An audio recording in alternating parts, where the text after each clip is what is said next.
berbeda artikel dan makalah. Dalam KBBI, artikel adalah suatu karya tulis yang dibuat secara lengkap seperti esai pada majalah atau laporan surat kabar dan lain sebagainya. Sedangkan makalah dalam KBBI adalah tulisan resmi tentang suatu pokok yang dimaksudkan untuk dibacakan di muka umum dalam suatu persidangan dan yang sering disusun untuk diterbitkan. Selanjutnya, saya akan menjelaskan mengenai ciri-ciri dari artikel dan makalah. Yang pertama, saya akan membahas mengenai ciri-ciri artikel terlebih dahulu. Ciri-ciri artikel yang pertama yaitu isi dari artikel dibuat berdasarkan fakta, bukan fiksi ataupun mitos yang masih diragukan kebenarannya. Yang kedua, artikel memiliki sifat faktual dan informatif, yang artinya mengungkapkan suatu informasi berdasarkan sebuah penelitian dan dapat dipertanggungjawabkan.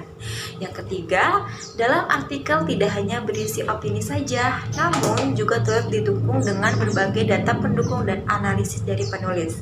Yang keempat, artikel ditulis dengan menggunakan metode yang sistematis sehingga pembaca lebih mudah memahami isinya. Yang kelima, artikel bisa ditulis dengan bahasa resmi ataupun tidak resmi. Selanjutnya yaitu ciri-ciri dari makalah. Ciri-ciri dari makalah yang pertama yaitu menyeluruh dan akurat.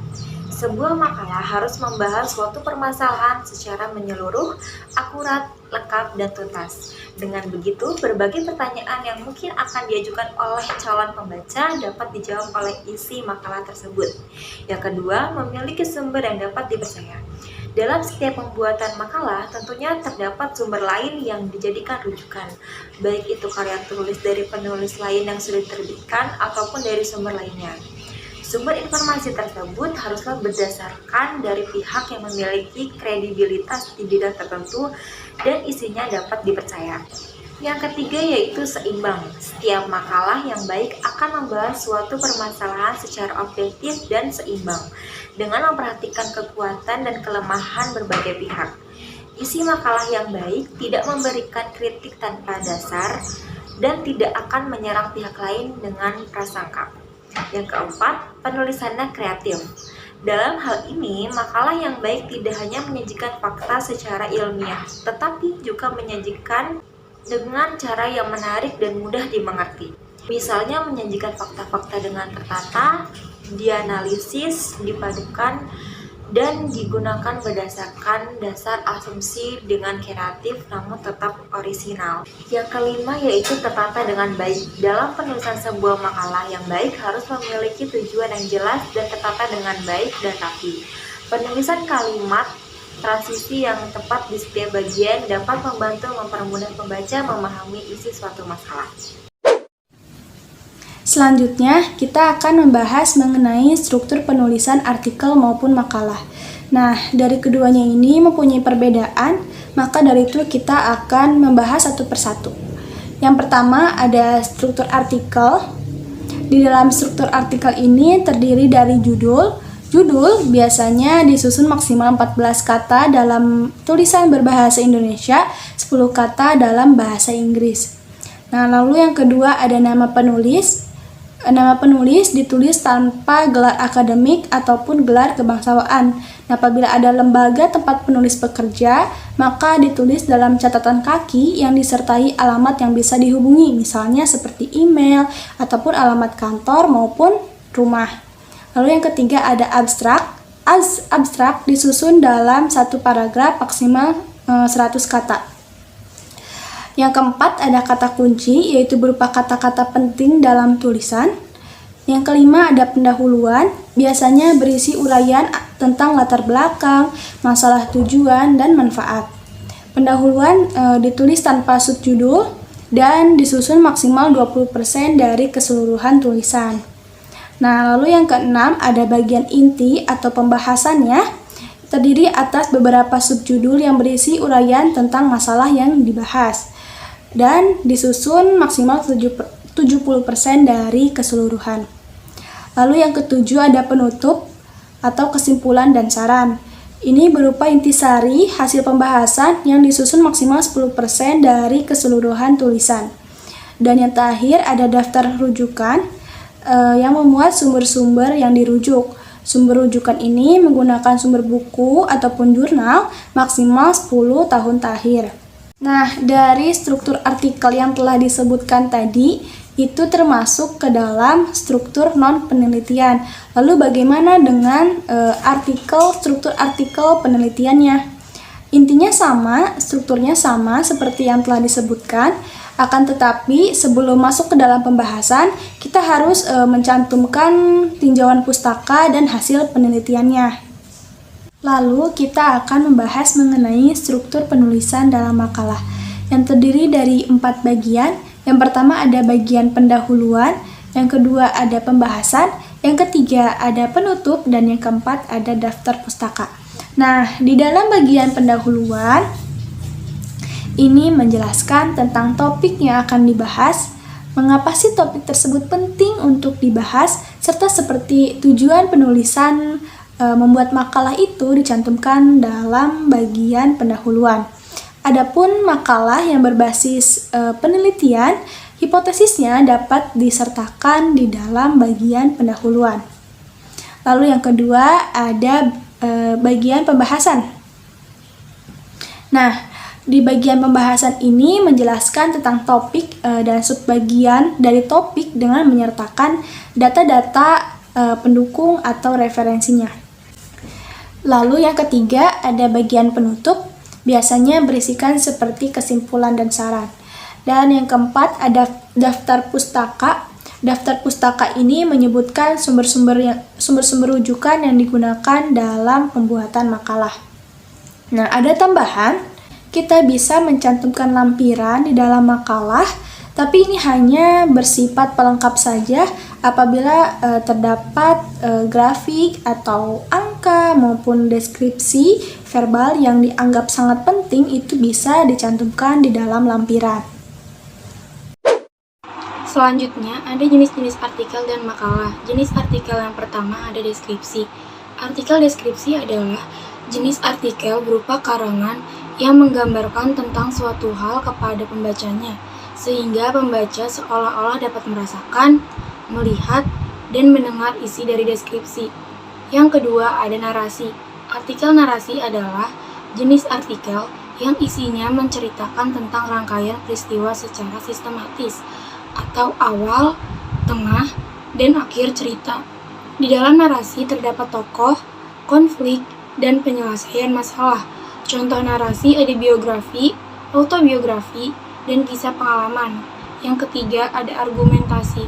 Artikel argumentasi adalah suatu karangan yang tujuannya ingin membuktikan kebenaran sebuah pendapat dengan menyajikan data atau fakta sebagai alasan. Di dalam artikel argumentasi biasanya terdapat unsur opini dan data, serta fakta sebagai pendukung opini. Yang keempat ada eksposisi.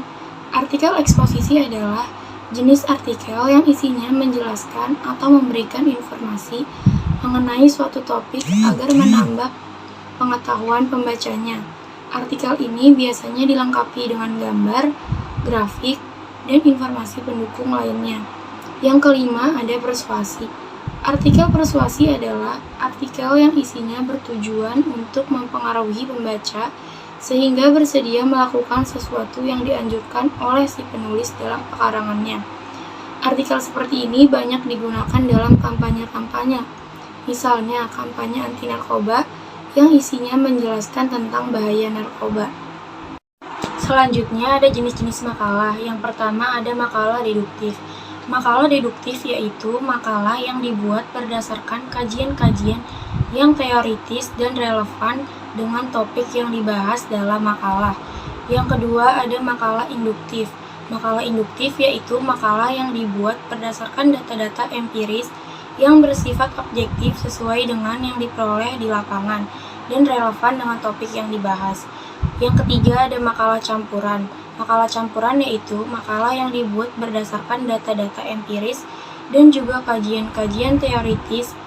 Ada beberapa yang termasuk dalam makalah campuran, di antaranya ada makalah kerja, makalah ilmiah, makalah analisis, makalah posisi, makalah kajian, dan makalah tanggapan.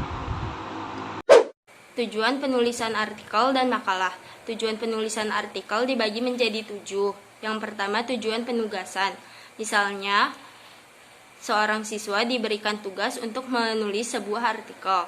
Yang kedua, tujuan informasi, yaitu artikel yang dibuat semata-mata untuk memberikan informasi kepada pembaca mengenai suatu hal. Yang ketiga, tujuan persuasi, yaitu artikel yang di dalamnya terdapat materi pembujukan kepada pembaca untuk melakukan suatu hal. Yang keempat, tujuan eksistensi, yaitu artikel yang ditulis untuk menjadi penegasan diri dan menunjukkan eksistensi diri kepada pembaca. Yang kelima, tujuan entertainment, yaitu artikel yang ditulis dengan tujuan untuk menghibur pembaca. Yang keenam, tujuan pemecahan masalah, yaitu artikel yang ditulis dengan tujuan untuk membantu pembaca menyelesaikan masalah yang ada. Yang ketujuh, tujuan kreatif, yaitu artikel yang ditulis untuk menyalurkan sebuah ide. Sedangkan tujuan penulisan makalah itu ada 3. Yang pertama, memberikan kesempatan bagi seseorang untuk mempelajari dan memahami suatu permasalahan atau topik tertentu. Yang kedua, membantu menyelesaikan permasalahan. Yang ketiga, membuka pemikiran seseorang terhadap suatu permasalahan dan mencari solusi. Selanjutnya ada kaidah kebahasaan. Yang pertama, artikel. Yang pertama ada menggunakan kata-kata denotatif, yakni kata yang bermakna sebenarnya. Kata itu tidak bermakna hal lain ataupun dilebihkan maknanya, seperti kata konotatif. Namun, sebagian artikel juga akan menggunakan kata-kata konotatif untuk memperindah dan mempopulerkan tulisannya. Yang kedua, menggunakan kata peristilahan atau kata teknis yang berkenaan dengan topik pembahasan. Contohnya, jika topik yang dibawakan mengenai kesehatan, maka istilah teknis yang digunakan adalah virus, bakteri, pola makan, suhu, tubuh, dan sebagainya. Yang ketiga, banyak menggunakan konjungsi. Konjungsi di sini menggunakan konjungsi yang menunjukkan hubungan argumentasi atau kausalitas. Contohnya ada sebab, karena, jika, dengan demikian, oleh karena itu, dan akibatnya. Dapat pula menggunakan konjungsi yang menyatakan hubungan keterangan waktu atau kronologis, seperti sebelum itu, kemudian, dan pada akhirnya. Dalam artikel pola perbandingan, banyak memuat konjungsi yang menyatakan perbandingan atau pertentangan, seperti sebaliknya, berbeda halnya, dan namun. Yang keempat, menggunakan kata-kata kerja mental atau mental verba, seperti diharapkan, memperkirakan, memprihatinkan, menduga, menyimpulkan, berpendapat, berasumsi, dan mengagumkan. Yang kelima, menggunakan kata-kata perujukan, seperti menurut pendapat, berdasarkan data, dan merujuk pada pendapat. Yang keenam, menggunakan kata-kata persuasif, seperti sebaiknya, hendaklah, harus, dan perlu. Lalu yang kedua, kebahasaan makalah. Yang pertama, menggunakan kata-kata yang bersifat lugas. Kata-kata yang bermakna kausalitas banyak dijumpai dalam makalah. Yang kedua, mengutamakan aspek rasionalitas dalam pembahasannya. Untuk membuktikan bahwa pembahasan dalam makalah yang ditulis merupakan hal yang bersifat rasional, penulis perlu memiliki data yang lengkap dengan tingkat kebenaran yang tidak terbantahkan. Yang ketiga, kata ganti yang digunakan harus bersifat umum. Dengan kata lain, makalah harus bersifat impersonal. Misalnya, menggunakan kata penulis dan peneliti. Yang keempat, bersepaham tidak bermakna ganda. Makalah menggunakan bahasa yang produktif dan menghindari penggunaan kata dan kalimat yang bermakna ganda.